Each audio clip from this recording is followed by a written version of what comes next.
শুভ মহালয়া।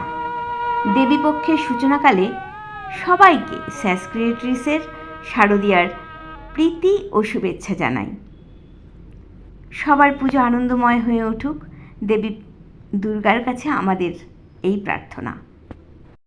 দুর্গাপুজো উপলক্ষে আমরা আপনাদের খুশির অংশীদার হয়ে থাকব। পুজোর বাদ্যি বেজেছে এই ভিডিওর মাধ্যমে। আজ তার প্রথম পর্ব। শুনতে থাকুন, দেখতে থাকুন, মিস করবেন না কিন্তু। আশ্বিনের শারদ প্রাতে বেজে উঠেছে আলোকমঞ্জিত, ধরণীর বহিরাকাশে অন্তরিত মেঘমালা, প্রকৃতির অন্তরাকাশে জাগরিত জ্যোতির্ময়ী জগন্মাতার আগমন বার্তা, আনন্দময়ী মহামায়ার পদধ্বনি। ও মা, আসো, শুরু হয়ে গেছে। আসছি।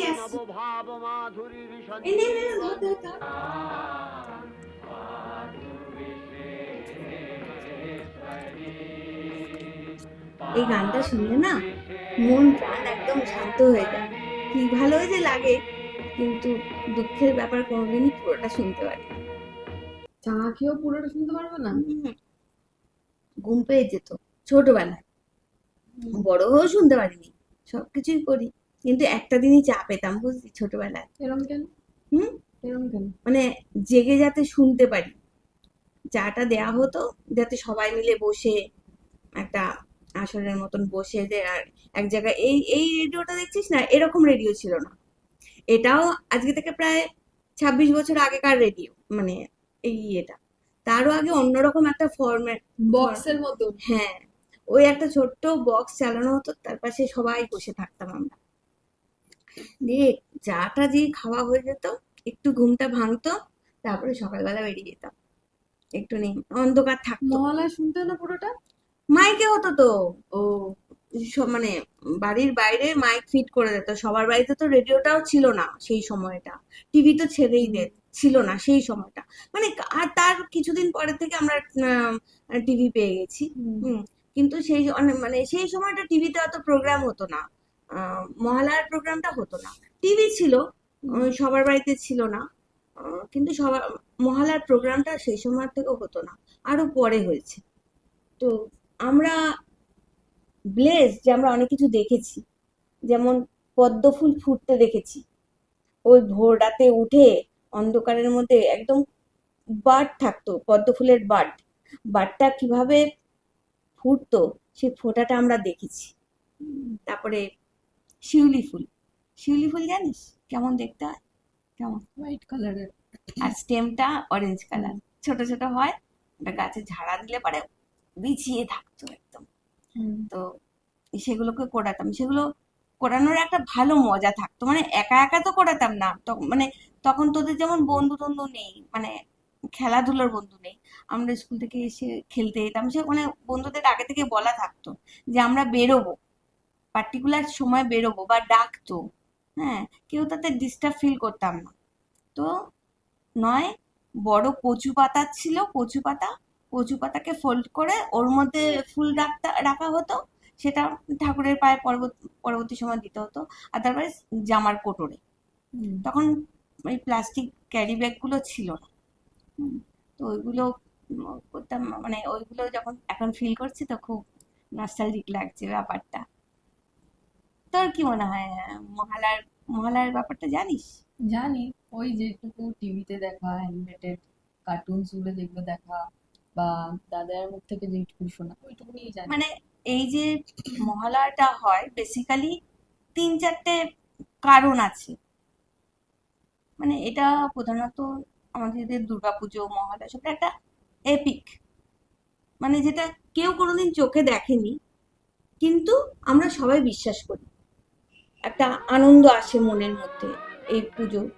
আর মহালয়াটা বেসিক্যালি পিতৃপক্ষের আজ সমাপ্তি আর দেবীপক্ষের সূচনা। দেবীপক্ষের সূচনা মানে দুর্গা ঠাকুর আজকের দিনে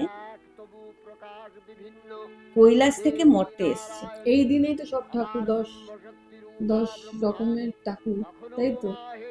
10টা ঠাকুর ওনাকে দান করেছিল। সব ঠাকুর, তার তো দুর্গা ঠাকুরের কটা কটা হাত, 10টা। 10টা হাতে 10টা অস্ত্র প্রদান করেছিল বিভিন্ন দেবতারা মিলে।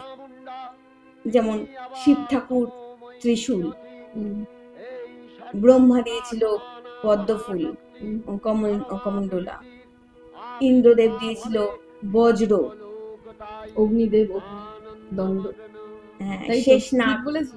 হ্যাঁ ঠিক বললাম? হ্যাঁ অগ্নিদেব অগ্নিদণ্ড, যমরাজ কালদণ্ড, হুম বরুণদেব শঙ্খ দিয়েছিলেন।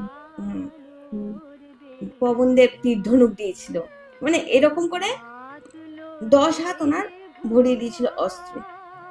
তো তারপরে উনি সেই যুদ্ধে মহিষাসুরকে বধ করেছিল। এটা হচ্ছে আজকের দিনের দেবীপক্ষের সূচনা হয়েছিল। উনি এসছিলেন, যুদ্ধটা পরে হয়েছিল, যুদ্ধে জিতেছিল পরেও, মহা অষ্টমীর দিনকে যুদ্ধে জয়লাভ করেছিল। হুম। আর মহালয়ার আরেকটা জিনিস হয়, এখনো হয়, সেটা হিন্দু মতে যাদের বাবা মা চলে গেছে তারা গঙ্গার ঘাটে গিয়ে, অথবা গঙ্গা যাদের কাছাকাছি নেই পুকুর ঘাটে গিয়ে তারা তাদের উদ্দেশ্যে জল এবং অন্ন মানে চাল প্রদান করে, যাতে তাদের আত্মার শান্তির জন্য। সেটা একটা। আরেকটা যেটা ভাইটাল হচ্ছে সেটা হচ্ছে পুরোহিতরা যত ঠাকুর, যেখানে প্যান্ডেলে, পাড়ায় প্যান্ডেলে বা কারো বাড়িতে যেখানে যত ঠাকুর আছে সব জায়গার পুরোহিতরা আজকের দিনে মায়ের চক্ষু দান করে। এটা হচ্ছে সব থেকে ভাইটাল ব্যাপার।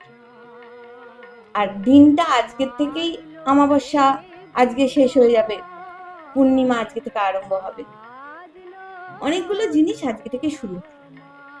এই সব কিছু নিয়েই মহালয়া।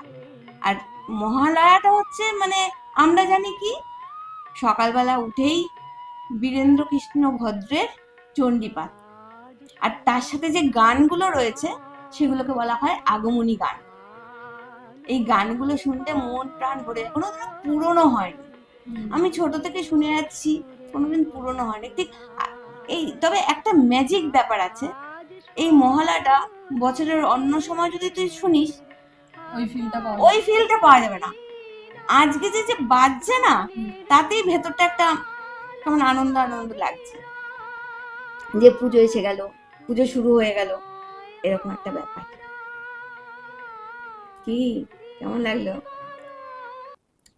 হে ভগবতী মহামায়া, তুমি ত্রিগুণাত্মিকা, তুমি রজগুণে ব্রহ্মার গৃহিণী বাগদেবী, সত্যগুণে বিষ্ণুর পত্নী লক্ষ্মী, তমোগুণে শিবের বনিতা পার্বতী, আবার ত্রিগুণাতীত তুরীয়াবস্থায় তুমি অনির্বচনীয়া, অপার মহিমময়ী পরব্রহ্ম মহিষী দেবী, ঋষি কাত্তায়নের কন্যা কাত্তায়নী, তিনি কন্যা কুমারী আখ্যাতা দুর্গী, তিনি আদিশক্তি আগম প্রসিদ্ধ মূর্তিধরী দুর্গা, তিনি দাক্ষায়ণী সতী দেবী দুর্গা, নিজ দেহ সম্ভূত তেজ প্রভাবে শত্রু দহন কালে অগ্নিবর্ণা অগ্নিলোচনা। এই উষা লগ্নে হে মহাদেবী, তোমার উদ্বোধনে বাণীর ভক্তি রসপূর্ণ বর্ণ কমল আলোক শত দল মেলে বিকশিত হোক দিকে দিগান্তে। হে অমৃত জ্যোতি, হে মা দুর্গা, তোমার আবির্ভাবে ধরণী হোক প্রাণময়ী। জাগো জাগো জাগো মা।